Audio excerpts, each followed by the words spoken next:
Nós estamos aqui, não como vitoriosos, porque nós não participamos de guerra nenhuma. A vitória nossa é nossa obrigação. Aqui não tem nada para nos encher de orgulho, além de fazer o trabalho bem feito. O que nós nos propomos a fazer, nós fazemos bem feito. Esse é o grande orgulho. Porque o que nós mostramos para vocês foi obrigação. É obrigação. A honestidade é obrigação. Nós fomos honestos com vocês. Nós vimos o cenário e falamos assim, cuidado, cara. Cuidado, você está indo por um caminho horrível. A Rússia é uma superpotência. A Rússia é uma superpotência. Você não vai arrumar nada. A gente sabe o que vai acontecer. E, mesmo assim, você encaminhou-se por aquele lado. Nós aqui simplesmente esclarecemos para vocês o que está acontecendo. Então, eu tenho uma coisa que é o seguinte, tem uma pergunta aqui que me persegue há muito tempo, que já foi feita por várias pessoas, muitas que nem se conhecem. Essas pessoas, sabendo que a gente faz a cobertura aqui, praticamente em tempo integral, desde o começo do conflito da Ucrânia e da Rússia, elas, revoltadas, né, porque são alimentadas pela mídia mainstream, e vendo o meu posicionamento, diziam que eu tinha um posicionamento totalmente favorável à Rússia. E acharam que podia me colocar na parede, sem saída, com algumas perguntas. E a pergunta simples, que eles achavam que eu não teria saída, era: Rubem, você acha que a Rússia é a vítima dessa guerra? Que a Rússia é a coitadinha? Que a Rússia é inocente? Graças a Deus eu me preparei muito bem para isso, para esse momento, e a minha resposta sempre foi desconcertante para todos eles, pela simplicidade, porque a Rússia, na verdade, para qualquer analista geopolítico com conhecimento em armamentos, só para refrescar a cabeça de vocês, não existe possibilidade alguma de alguém analisar geopolítica sem um conhecimento profundo da potencialidade militar dos países. Sem isso, o cara não vai te entregar nada. Tá? Então, para qualquer um deles, por mais burro que ele seja, por mais próximo que ele pareça do professor Roque ou de outros, a Rússia é uma superpotência militar. E uma superpotência militar, pela sua própria estrutura, não tem a mínima condição de ser classificada como vítima em um conflito com uma nação notadamente inferior militarmente.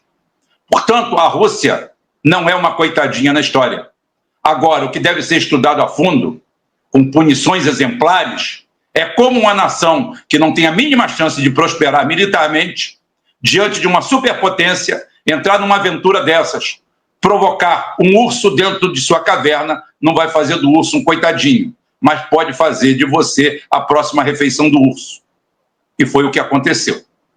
É isso que acontece. Os elementos externos dentro dessa guerra, dentro desse conflito, é que devem ser analisados. Hoje, o Trump surpreende a todos. A quem ele menos surpreende é a gente. Mesmo fazendo algumas surpresas boas, interessantes, mas a quem menos ele surpreende é a gente. Porque nós, desde o começo, falávamos que ele não era beligerante e que ele era um mascate. E que um bom mascate faz negócio com todo mundo. É utopia? Não. Mas eu, como cidadão desse planeta, vejo muito bem esse primeiro mês de governo do Trump. Vejo, as reações são positivas. Parece que não, mas enquanto nos últimos meses do ano passado, sob o beneplácito e apoio desse governo federal que nós temos no Brasil, dezenas de milhares de pessoas estavam morrendo todos os meses. E esse número caiu substancialmente. Então tem muita gente viva hoje no mundo, que eu não estou aqui fazendo ode ao Trump, não, mas sim que a política que ele está estabelecendo, de uma forma ou de outra, faz bem à humanidade. E eu, depois de muito tempo, hoje conversando com o Wellington à tarde, por telefone, eu falei que a gente vive em constante movimento, a cabeça da gente vive em movimento. Não que a gente vá mudar radicalmente, mas oxigena a cabeça da gente. Então, diante de uma mudança tão radical de um governo, de um país, do paradigma que nós estamos vivendo, apenas com a mudança de um pequeno grupo que governava esse país, que foi os Estados Unidos, a gente vê que muita coisa pode ser feita. Com pouco movimento. Todo mundo acha que você, para mudar uma nação, você leva 20 anos, 30 anos, vem os teóricos aqui, 30, 40 anos, quando você descobre que em um mês já muda. Em 3 meses muda. Em 6 meses vai mudar mais ainda. Em 1 ano você pode mudar tudo. Está aí a Rússia, que o Putin pegou de joelhos, destruída como nação, destruída como Estado, destruída como país, destruída. E não é de hoje. Há 15, 16 anos, 17 anos atrás, a Rússia já apresentava sinais. Hoje, cada vez melhor. É perfeito? Não, não existe perfeição. Perfeição é a morte. Que aí você não tem mais expectativa. É aquilo ali mesmo. Isso é a coisa mais perfeita que existe. É a morte, acabou. Enquanto tem vida, enquanto você tem esperança, está aí. Então a curva positiva da Rússia está sendo feita. Manifestações por trás, no entanto, dão conta de que a China, sim, a China está sendo passada para trás. Não. Não. Não.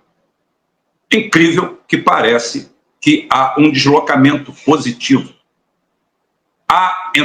Entramos numa era de positivismo. Isso pode ser aproveitado? Pode. É uma era positivista. Nós vamos ganhar com isso, com certeza absoluta. Agora, o que eu aprendi nesse tempo todo, olhando, pegando a história, pegando tudo, que o grande perigo não é os Estados Unidos. O grande perigo não é a Rússia. O grande perigo não é a China. O grande perigo não é o Império Anglo-Saxão. O grande perigo é quem dorme ao seu lado. É quem está do seu lado. Todos os países que cometeram as maiores atrocidades, seja de uma vila remota na África, sendo a qualquer país da Europa Oriental, como aconteceu há poucos anos atrás, na Guerra do Kosovo e em outras, sempre existe a figura deletéria do Judas, do traíra, do traidor, do que está do seu lado se vendendo. O grande perigo hoje para a gente não é a sociedade americana, que eu falo que tem efeitos deletérios no planeta inteiro. Hoje, ou eles mudam ou eles morrem. Falamos sempre aqui. Agora, o pior não é o americano. O pior é o sujeito que está aqui com a bandeira de Israel, com a bandeira dos Estados Unidos, pronto para se vender a qualquer coisa. Tem uma fala aí, o Christian deve ter ouvido, do senador pelo Espírito Santo pedindo que os Estados Unidos invadam o Brasil. Do Doval, um cara que dizia que era instrutor, que era um caralho, que era um monte de merda. Para mim, um monte de merda realmente ele é, isso aí está certo. Eu queria saber por que é que esse cidadão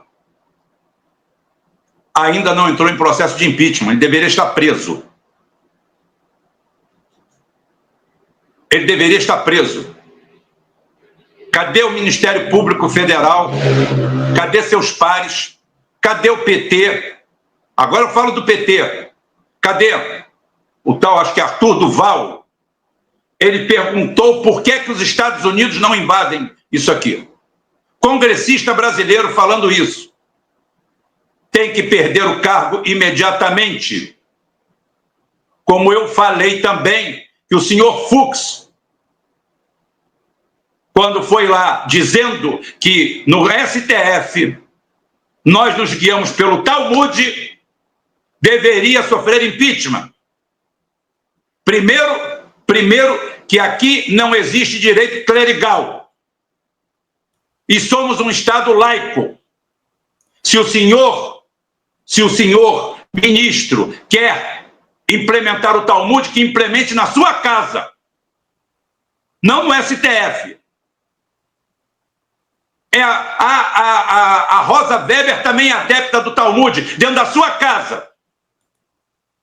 O Estado brasileiro é laico, isso está na Constituição. Constituição essa que serve de escoro para todos eles, de banqueta para eles sentarem, mas nada para eles obedecerem.